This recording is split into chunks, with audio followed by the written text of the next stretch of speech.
The worst thing when people like Theo Howard, a Port Townsend attorney who's a pro bono attorney, when you call the Clear Line and you get Northwest Justice Project and they refer to you an attorney, right? So if you don't have money, if you're facing an eviction, if you have, whatever you need help with, then the Northwest Justice line, called the Clear Line, they'll refer you to the pro bono attorney in that area. So if people are being referred to Theo Howard and he's ignoring them over and over and over, and his office is treating people badly. So instead of just filling out a form and saying, oh, I have a conflict of interest or something, they just ignore the person. So the problem with this is obvious, but other than the obvious, Theo's in the way of someone who actually might help people. And the same thing with OLICAP.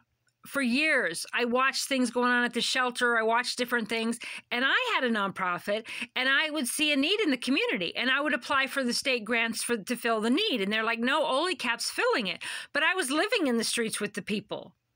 OLICAP wasn't filling it, but they were taking the place of someone who would fill that, someone who would go and help the homeless, go talk to them, help them find their family, maybe buy them a radio, instead of a bunch of paperwork and a bunch of hoops just for a bunch of admin for OLICAP to make money and not actually help people, just to create a bunch of local jobs for people that already live in houses and are, already part of the system.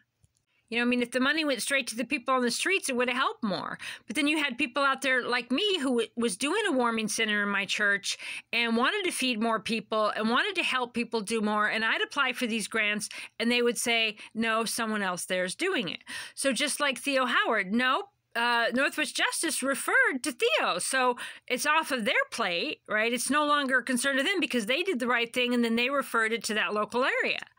And then every time they did, Theo will actually hurt the person, right? So he's in the way of an actual lawyer that would do good work, that would do real pro bono work, or that would do,